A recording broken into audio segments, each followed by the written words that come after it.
Welcome back, everyone, for another deep dive into Black Friday deals. This time we're zeroing in on those U.S. deals specifically. If you want to stay up to date on all the hottest deals this Black Friday season, make sure to subscribe to the channel so you don't miss out on any of our future deep dives. Now, in our last deep dive, we covered some of the basics, but as you know, the deals landscape is constantly changing, so we're bringing you a fresh perspective with this Engadget article from November 4th, 2024. It's a real mixed bag. Active deals, recently expired deals, even a heads up on some potential pitfalls to watch out for. So let's get right into it. Yeah, it's interesting to see just how early these Black Friday sales are starting this year. We're not even halfway through November, and already major retailers like Amazon, Walmart, Target, they're all rolling out these early deals. Yeah, it seems like everyone's jumping on the Black Friday bandwagon earlier and earlier. This Engadget article covers a whole bunch of different categories. We've got Apple products, audio gear, smart home gadgets, even a pretty tempting Hisense TV deal that caught my eye. But before we get lost in the sea of deals, I think it's worth taking a step back and asking the big question. Should you actually jump on these early deals? Or is it smarter to hold out and see if there are even better deals closer to Thanksgiving? That's the million-dollar question, isn't it? Oh, It's tough to say for sure, but I think a good rule of thumb is if you see a really amazing deal on something that you've been wanting for a while, especially if it's from a reputable brand, it might be worth grabbing it early. You never know how long the stock's going to last. But on the flip side, remember that Black Friday is a marathon, not a sprint. So don't feel like you need to spend all your money right away. all right, it's all about finding that balance between snagging a great deal and not jumping the gun too soon. Okay, so a little bit of patience and a lot of research is key. Let's get into some of the specifics.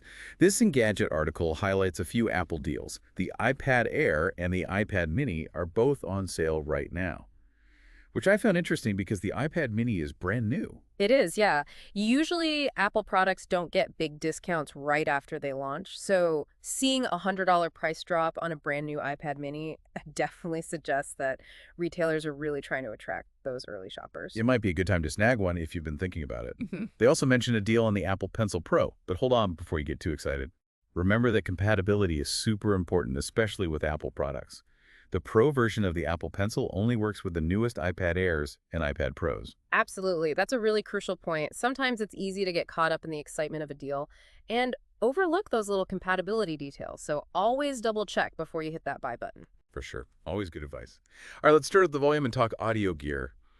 The Anker Soundcore Space A40 earbuds are on sale, and these are actually Engadget's top pick for budget earbuds. They've got noise cancellation, pretty good battery life, and excellent sound quality for the price. Yeah, Anchor's really making waves in the audio market these days. They're offering these high-end features at prices that are way more accessible than a lot of the bigger brands. I love to see it. Competition's always good for consumers. Speaking of competition, we've also got the Beats Solo 4 headphones on sale. Now, these don't have all the bells and whistles of the Anker earbuds, and comfort might be an issue for some people, but they do boast an impressive 50-plus hours of battery life. So for those who prioritize battery life above everything else, maybe the Solo 4s are worth considering. But I'm curious to get your take on this. Is that extended battery life really enough to justify the trade-offs in terms of features and sound quality? That's a good question. I think it really depends on your individual needs and priorities. If you're someone who travels a lot or is constantly on the go, that extra battery life could be a game changer. But at the end of the day, sound quality is the heart of any audio experience. So think about it like this. Would you rather listen to your favorite music with rich, detailed sound, or with a flatter, less dynamic sound? Yeah, it's like choosing between a gourmet meal and a quick snack. Both have their place, but for a truly immersive experience, sometimes you got to go for the gourmet option. Exactly. Okay, let's move on to noise cancellation. The Bose Quiet Comfort headphones are on sale right now, and they seem like a pretty tempting alternative to the Sony WH-1000XM5s, which are Engadget's top overall pick. But of course, the Sonys come with a higher price tag.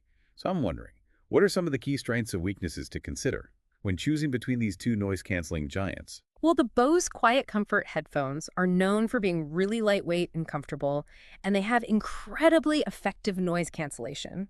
It's like you're in your own little world. All the distractions just fade away. Sounds pretty blissful. They also have a warm, bass-heavy sound, which some people love, but others might find a bit overwhelming. So it's all about personal preference. Now, the Sony WH-1000XM5s, on the other hand, offer a more balanced and detailed sound profile, and they come with a wider range of features and customization options.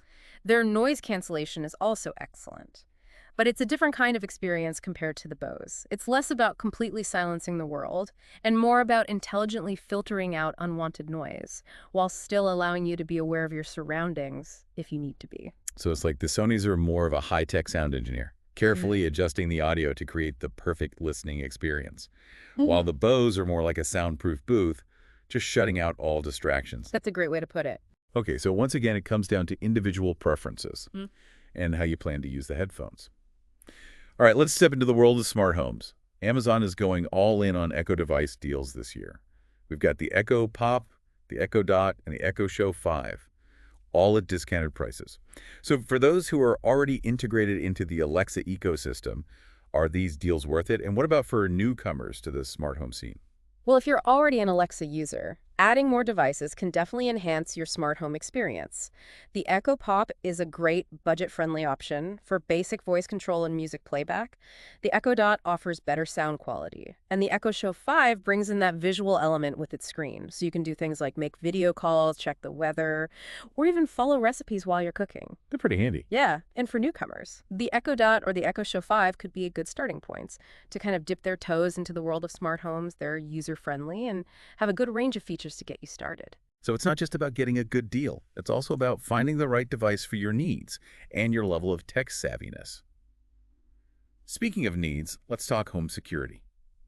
The Blink Outdoor 4-camera bundle is on sale right now, and it seems like a pretty good deal if you're looking to beef up your home security without spending a ton of money.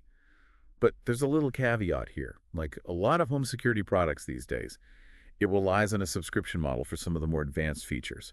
So what's the deal with these subscriptions? Are they really worth it? Yeah, subscription models are becoming more and more common in the home security world. It's kind of a double-edged sword. On the one hand, you get access to a lot of cool features, but you're also committing to that ongoing cost.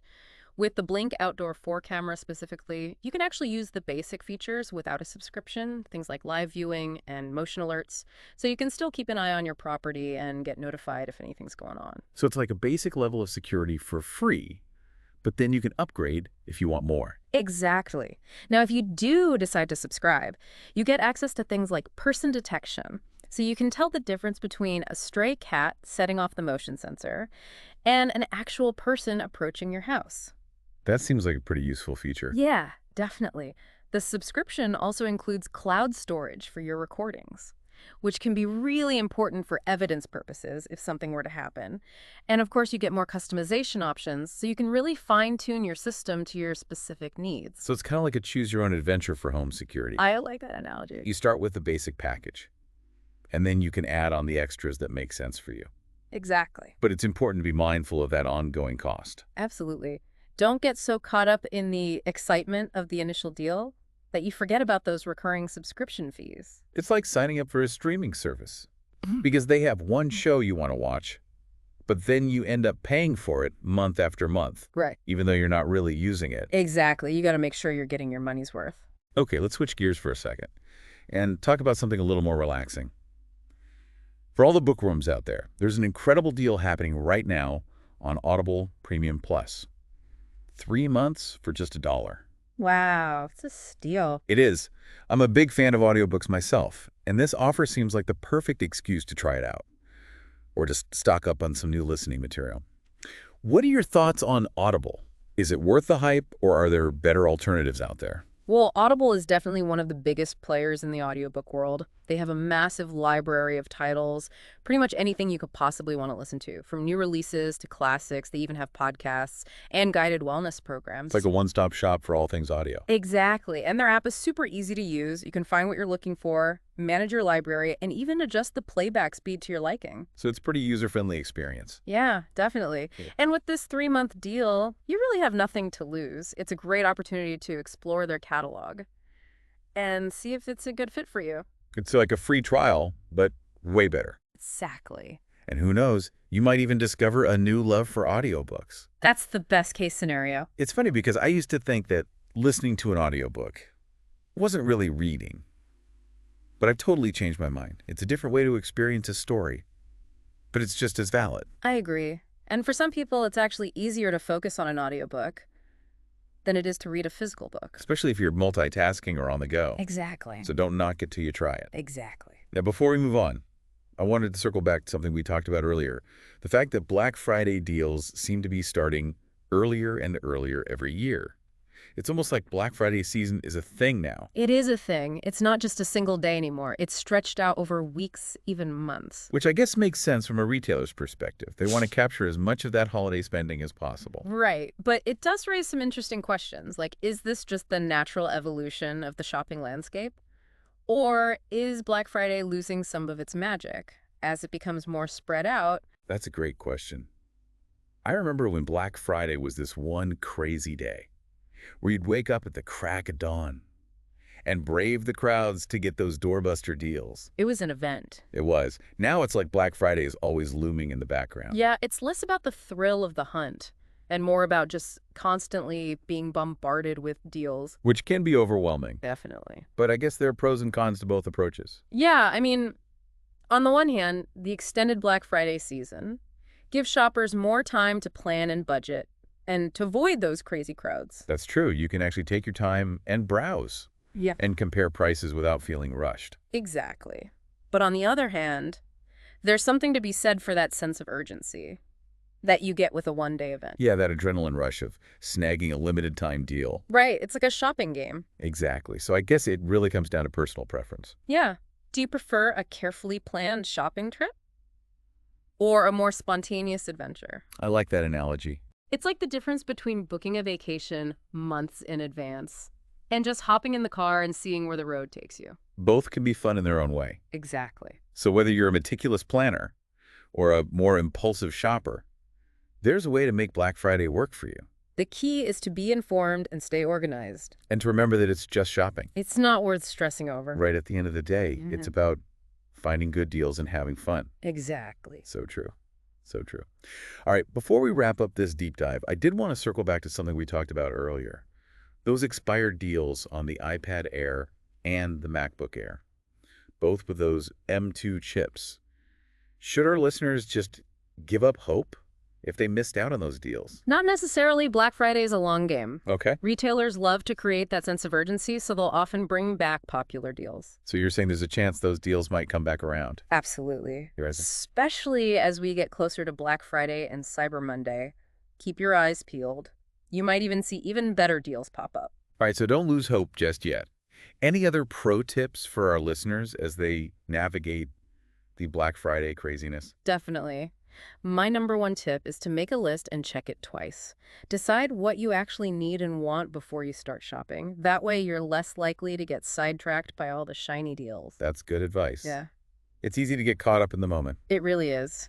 Another tip is to do your research. Okay. Don't just jump on the first deal you see. Take some time to compare prices across different retailers. Read reviews, make sure you understand the product features.